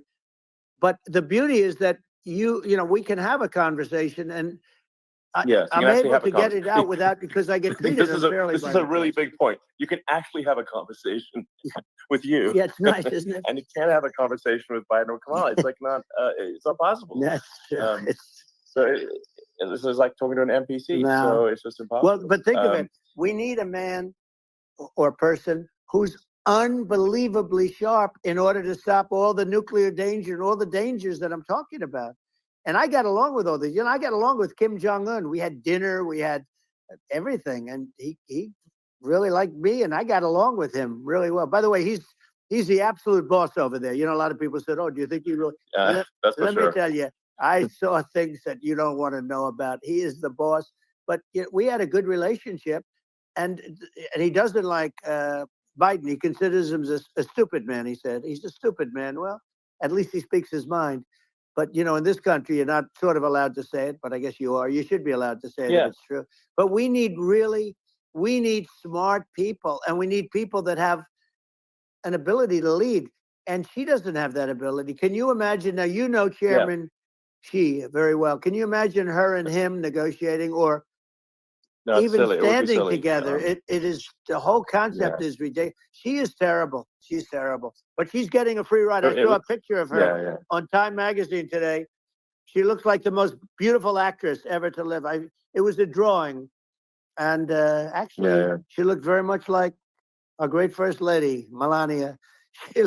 She didn't look like Camilla. That's right. But of course, she's a beautiful woman. So we'll leave it at that, right? Yeah, well, you know, maybe it's like, I think part of what, you know, people in America want to feel excited and inspired about the future. They want to feel like the future is going to be better than the past, and that America is going to do things that are greater than we've done in the past, reach new heights that make you proud to be an American. and excited about the future. They want the and you know, I American think dream this, back. They want the American dream back. More important than anything else. It's like you don't have that today because the people, they've been just sucked. They see incompetent people running our. You know, the Biden thing is very interesting. People just found him to be incompetent. And when I debated him, I was like, "Is this for real?" It was. yeah, it was just absurd. But you know, I think there are, like, you know, some you know, grand projects that we could do. I mean, I think, like, you know, we could build a base on the moon. We could send American astronauts to Mars. We Right. could build high speed Yep. connections that are, you know, more advanced than anything else in the world between our cities, so people have fast transport. You know, it's possible to solve traffic with tunnels. That's right. We've you know, we already made great progress in Vegas doing that, and you know, and just do things that are exciting and inspiring and make the future feel like it's better than the past. Well, I saw And what you like, did in Vegas, and I'll tell you, it was amazing. I got to see. I took a big glimpse at it, and it's incredible. It's incredible, and you could do that all over. You could do that all over. It's deep. yeah, You don't even need much structure. Assuming you're in the right areas. no, it's straightforward. It's amazing. So like, I think we could do some things that, like China's got incredible high speed rail between its cities, but I think it's actually possible, with tunnels, if with deregulation, with an ability to actually, where it's like legal to actually do the tunnels. Then you could have high speed tunnels that are actually better than anything else in the world for high speed transport between cities, and that would be something that, you know, Americans can say, "Wow, okay, we've got something that's cooler than anyone else in the Yeah. world." That's the kind of thing that makes you proud to be an And American. much safer than surface trains, where there is a danger there. With people, with crazy Yeah, people. It's much safer, much better. And it's sad because I've seen some of the greatest trains. I find it fascinating, and I've seen the systems and how they work, and the bullet trains they call them, I guess. And yeah, they go unbelievably fast, unbelievably comfortable, with no problems. And we don't have anything like that in this country, not even close. And yeah. it doesn't make sense that we don't. Doesn't make sense. Yeah, and I think also, like, there's, you know, I'm kind of hopping on the excess regulation, but I think something that, like, I think people can generally understand is that what happens with laws and regulations is that there's more and more of them every year, and unless there's a process to clean them up, eventually everything becomes You're right. illegal, and that actually it slows down the development of new technologies. I mean, if you take the sort of, like, I think there's room for some reform at the FDA, Yeah. for Yeah. improving the speed with which we you know, approve drugs that could help save lives and improve people's Yeah. lives. And I worked very hard and on that. you know, We got that yeah, down to the lowest number ever, and we got therapeutics approved in the FDA that people can't even believe the speed. But I took them on. I don't think they like me too much, but I got things approved in the FDA at numbers that they wouldn't believe. And it's a very bureaucratic group. Actually, it's a fine group of people in many cases. I got to know a lot of them, but I was pushing them really hard for Regeneron, for so many different things that were really pretty amazing. But the FDA takes too long. It's 12 years to get a product approved. I got it down to 4, and I yeah, got some things done very quickly. But it's really something that is going to have to be worked on because it takes too long. Just takes too long. yeah. It just takes too long, and you end up in the same with the approval, but it's just, you know, it takes years instead of something that I think could potentially take Yeah. months, and that improves people's lives. I Yeah. think, you know, I just wanted to hop on this point that, like, there has to be an active process for reducing rules and regulations, because otherwise they just keep building up every year, Yep. and you get, like, hardening of the arteries, and eventually everything's illegal, or takes forever, and then we just we just ossify as a society. We can't make any progress, and it's a really big Well, deal. Elon, just So getting back to the FDA for 1 second, I got something done called Right to Try. This is where you can go in, and if you're terminally ill, you can use a space age, medicine or whatever it may be. We have the best doctors, the best labs in the world. We really do. And but people would go to other countries because you couldn't use the product, even if they thought it worked, because it's going through the FDA. I got it approved where you can, you basically, you look, nobody wanted, the doctors didn't want it because of the liability. The country didn't want it, our country, because they didn't want to get sued. These are people terminally ill. The insurance companies didn't want it, and the pharmaceutical companies, nobody wanted it. I got everybody into a room, and we came up with an agreement that you won't get sued. And also, they didn't want it on their record. If somebody's terminally ill and they die after taking a drug, they didn't want that on their record. So we set a separate list. If somebody was, so it wouldn't count as a negative. Yeah. Okay. And as you know, we got it done. We have saved right to try. They've been trying to get this done for 58 years. And it sounds simple, but it wasn't, because, you know, I mean, you know, the insurance companies, nobody wanted it, but we got it done. Sure. Somebody signs, you sign a document that you're not going to sue the insurance companies, the country, you're not going to sue anybody. And we got it done. And we're saving tens of thousands of lives. Right to try. Hopefully you never need it. But if you do, you don't have to travel to Asia. You know, people, if they had money, they go to Asia, they go to Europe. If they don't have money, they go home and die. That's what happened. They'd go home and die. Yeah. Well, I mean, and actually, to give Europe some props here, it's like if a drug is approved in Europe, which has a crazy amount of regulations, it should obviously be approved in the U.S. Yeah. I mean, they get more regulations than we do. So why would a drug be approved in Europe and not in the U.S.? That's crazy. Well, we did it. We did something that really, they've been trying to do it for 50 years, and they just couldn't get it done. And I got it done. And it's really something. But you're right. Some people go to Europe because a drug isn't approved here, but it's approved in Europe. And it's a drug that, generally speaking, would work. It's pretty crazy. Absolutely. So you're right. And I think so, as long as people are properly informed of the pros and cons, and like these are the risks, this is the risk, and like you make your own decision. That makes sense. Well, I think just, you know, in sort of closing up, and by the way, I'm looking at the numbers. You got a lot of people listening. I hope you don't get nervous, because you got a lot of people listening to you right now, like 60 million or something. What is that number? It's crazy. It's amazing how you can see that right away. How many? What is the number? Wow. What is it? Well, wow. I think in terms of people, that's bigger than you said. You said 25, and you're much more than double that number, 25 million. I think you're going to be 60 or 70. And I guess over a period of time, hey, I congratulate you. Do I get paid for this or not? Well, I think actually in terms of the number of people that will hear this conversation over the next few days to weeks, it's going to be hundreds. That's what they say. Yeah, that's good. Well, look, it's an honor. But I just asked this: are you better off now, or were you better off when I was president? Nobody's better off now. People, you know, we put out polls on that, and nobody's better off now. Inflation has killed it. And, you know, they also feel very unsafe. You look at what's going on with a lot of different things. You look at the riots we had at the colleges over, I mean, it's ridiculous, but all of the riots, they just feel unsafe.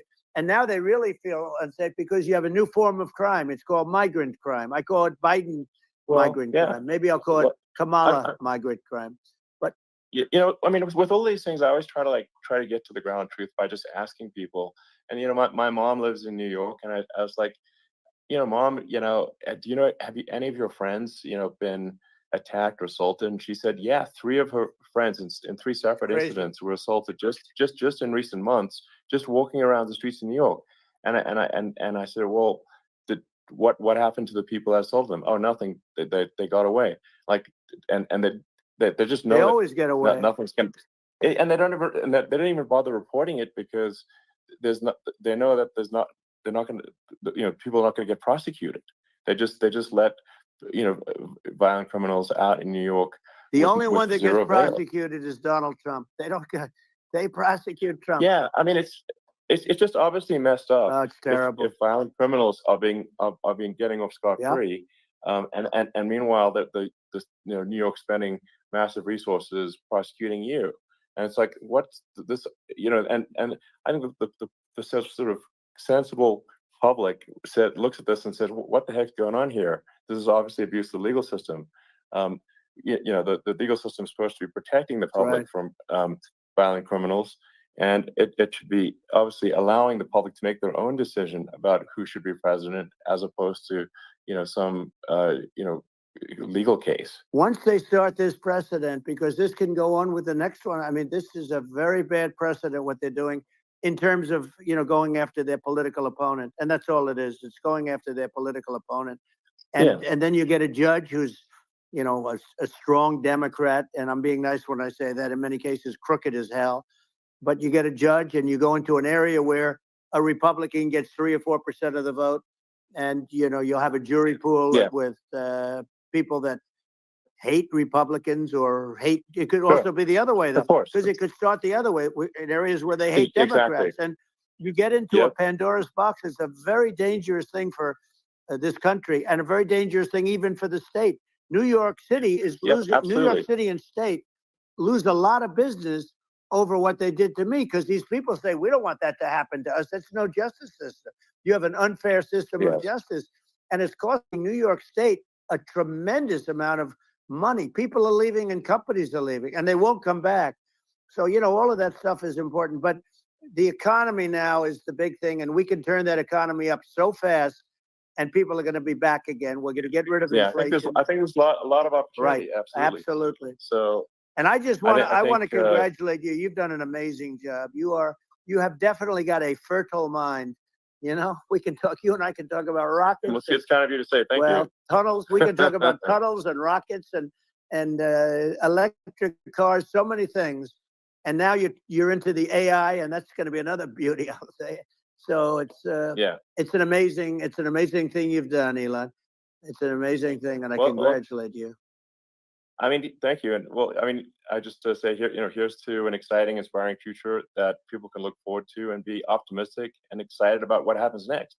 And that's the kind of future that I think you will bring as president, and that's why I endorse you. Well, I appreciate that. That endorsement meant a lot to me. Not all endorsements mean that much, to be honest. Your endorsement meant a lot. And, we have a phrase, make America great again. It's pretty simple, but it really says that we want to make America great again. And we can do it. We can do it now. But if we were going to suffer another 4 years like we've suffered for the last 4 years, I'm not sure the country can ever come back. That's how bad it is. It's so bad. We have to do a lot of things. I think that's a very real risk. Yeah, it's a big risk. It's a very real risk. Yeah. And it's, I'd just like to note to people listening, like, I've not been very political before. And if you look at my record, I've actually been, I'm not like, some they try to paint me as like a far right guy, which is absurd, because I'm like making electric vehicles and solar and batteries, helping with the environment, and I actually I supported Obama. I stood in line for 6 hours to shake Obama's hand when he was running for president, and so it's not like I'm like some sort of dyed in the wool long-term Republican. I'd call myself historically a moderate Democrat, but now I feel like we're really at a critical juncture for the country, and I think a lot of people thought the Biden administration would be a moderate administration, but it's not, and obviously we're just going to see an even further left administration with Kamala. That's my honest opinion. I mean, her dad is literally. She was brought up as an actual. Her dad is a Marxist economist. You can Google it. I mean, it's not we're not making this up. That's how she was brought up. So, and we want to have a future that is prosperous. And I think we're just at this critical juncture. And I think this is a case of the America is kind of at a fork in the road, and true. And I think it will take the path to, like, you are the path to prosperity, and I think Kamala is the opposite.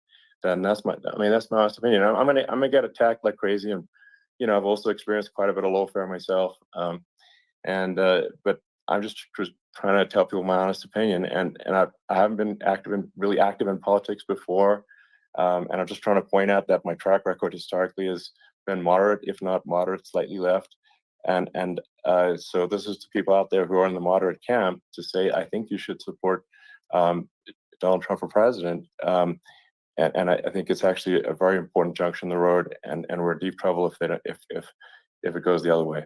Well, I want to thank you, and I actually always did think of you as somewhat left. I must say that. So it's Yeah. even more of an Well, honor to have your endorsement. I know how strong you feel about it.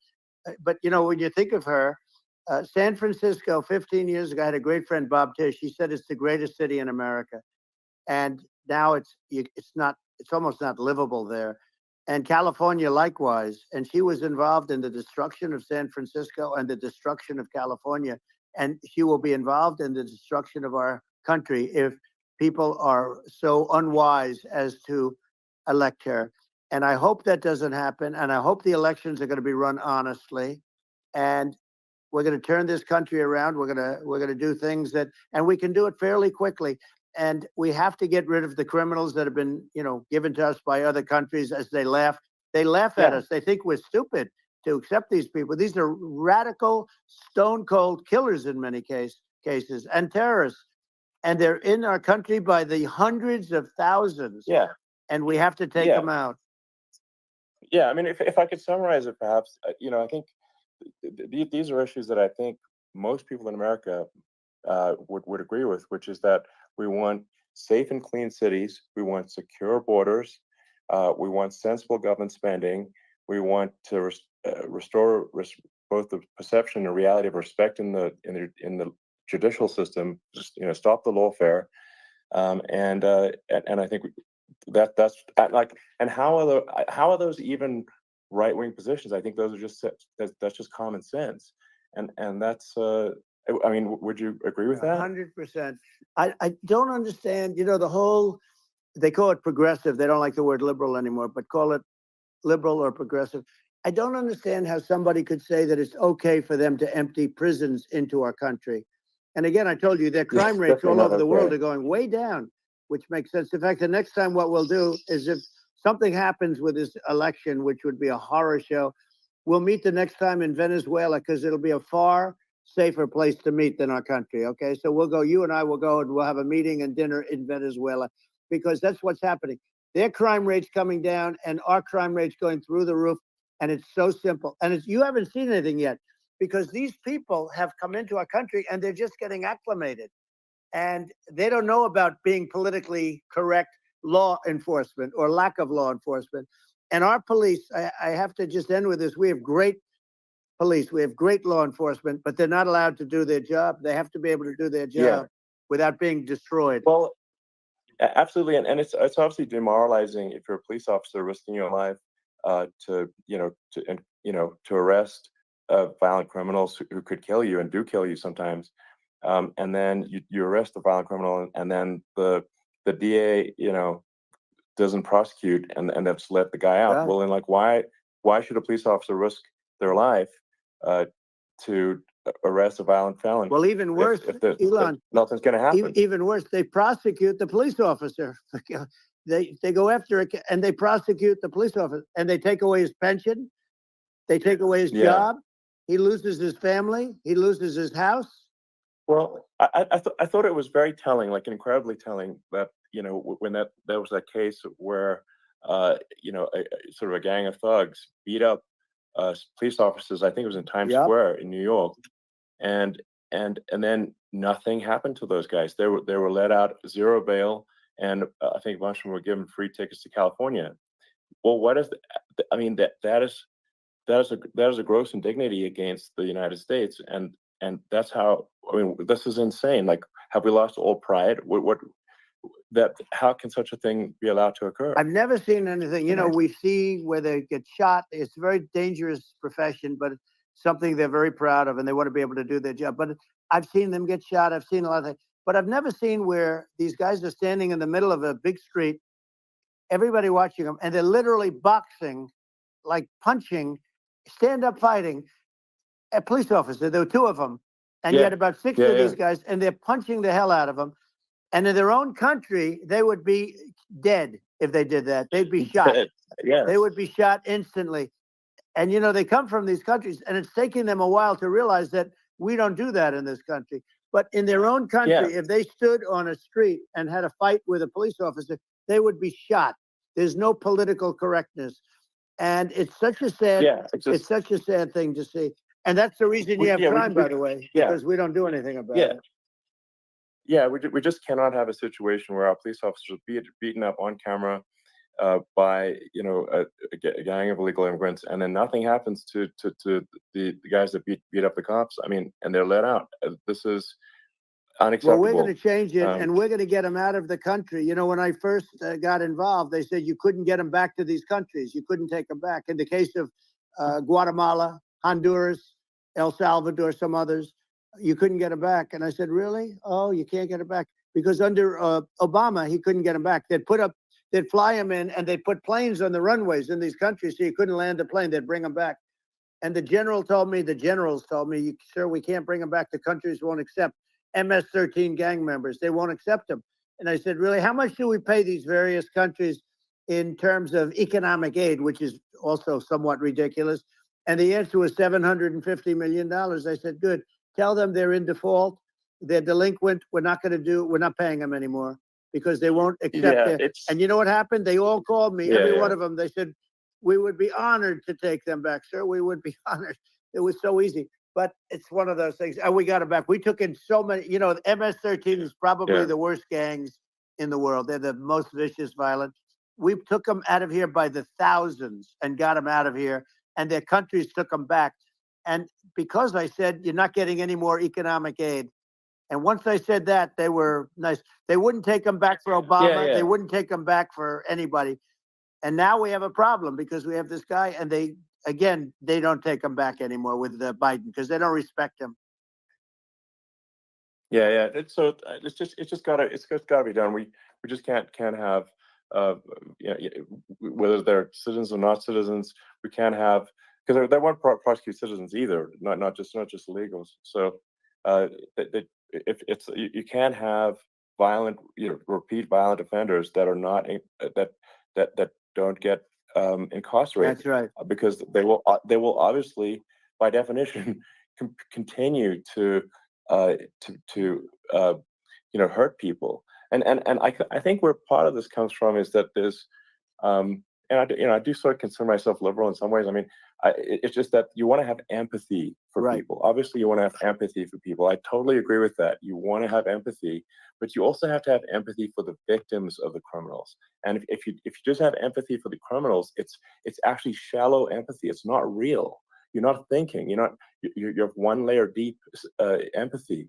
You got to say, like, what if you don't incarcerate this person? Who are they going to hurt? Who are they might kill someone. They might rape someone. If you don't incarcerate them, you have to have empathy for the victims. And there's a lack of empathy for the victims of the criminals, and too much empathy for the criminals. It doesn't make sense. That's why you want to have deep empathy for society as a whole, not shallow empathy for criminals. Right. And we have to give our police officers the dignity and the respect that they deserve. And we have to let them do their job.